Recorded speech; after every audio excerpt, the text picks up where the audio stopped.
देवताओं से वर प्राप्त करके बालक हनुमान और भी शक्तिशाली हो गए।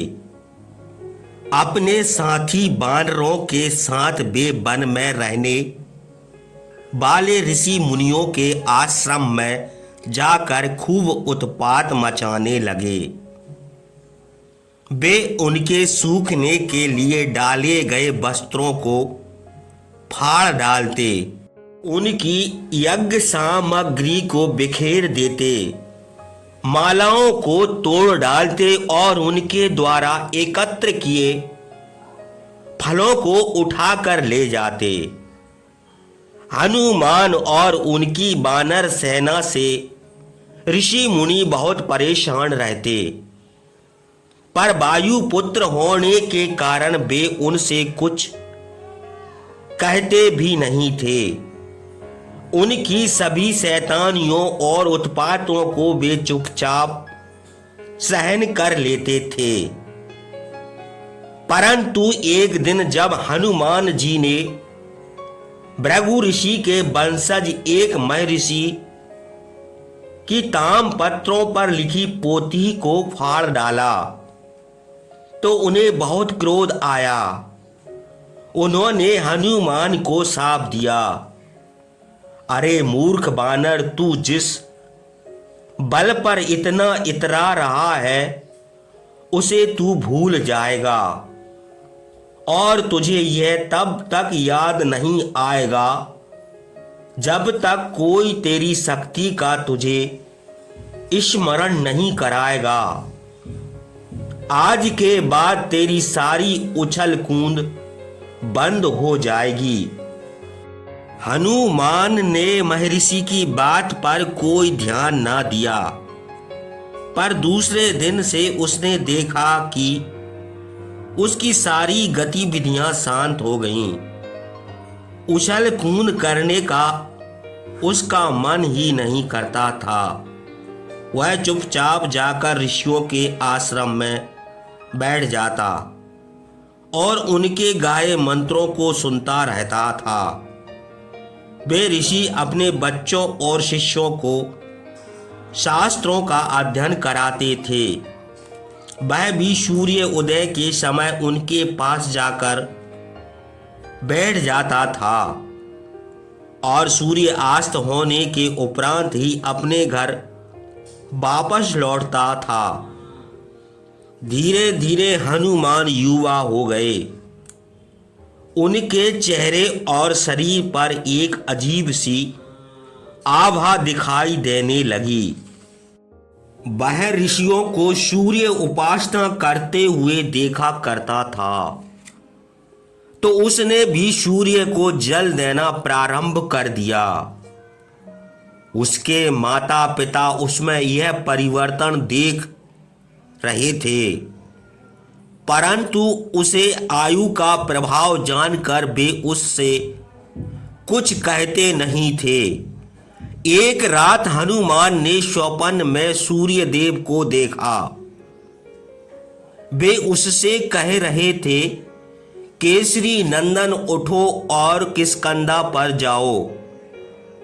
वहां महाबली बाली और सुग्रीव नाम के दो वानर राज करते हैं। सुग्रीव बाली का छोटा भाई है। वह अपने भाई से भयभीत रहता है। उसे एक अच्छे मित्र की जरूरत है। तुम उसके पास जाकर मित्रता करो। शीघ्र ही अयोध्या के दो राजकुमार श्री राम और लक्ष्मण वहां आने वाले हैं। उन्हें तुम्हारी सहायता की जरूरत पड़ेगी। श्री राम की सहायता के लिए ही इस धरती पर तुम्हारा जन्म हुआ है। वे श्री हरि के अवतार पूर्ण ब्रह्म है। प्रातः काल होने से कुछ पहले ही हनुमान ने यह सपना देखा था। उसकी उत्सुकता बढ़ गई। उसने अपने स्वप्न की बात अपनी माता और पिता को बताई तो वानर राज केसरी ने कहा, पुत्र प्रातःकाल का सपना सच्चा होता है। वानर राज बाली को मैं अच्छी तरह से जानता हूँ। मैं प्रायः उनके दरबार में जाता रहता हूँ। इस बार मैं तुम्हें भी वहां ले चलूंगा। वह मेरा मित्र है।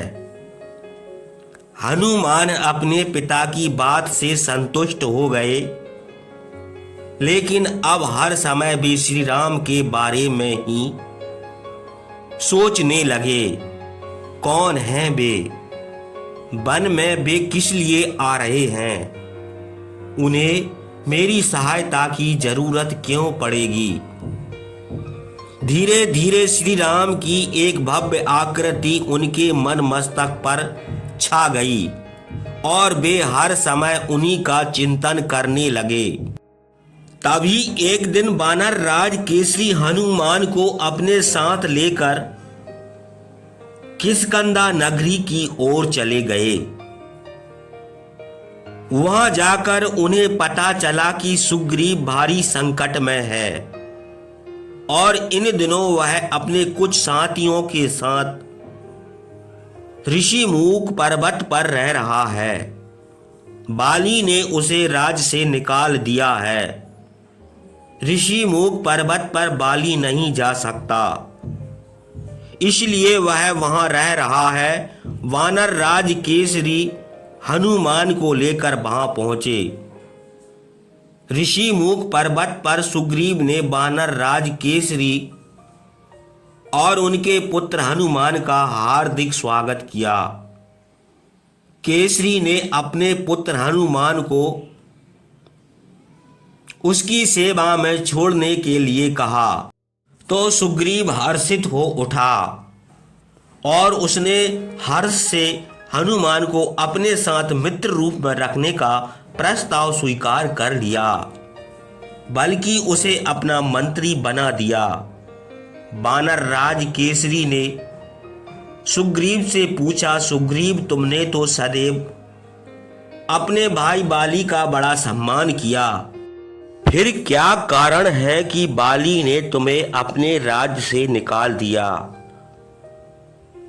सुग्रीव ने कहा, वानर राज, मेरे भाई ने मुझे ही घर से नहीं निकाला, मेरी पत्नी को भी बलपूर्वक मुझसे छीन लिया है। क्या? वानर राज केसरी ने चौंक कर सुग्रीव की ओर देखा। उसके चेहरे पर अवसाद के बादल छाए थे। वह बहुत दुखी दिखाई दे रहा था। वानर राज केसरी ने उससे पूछा, ऐसे कैसे हुआ? मुझे पूरी बात बताओ महाराज सुग्रीव।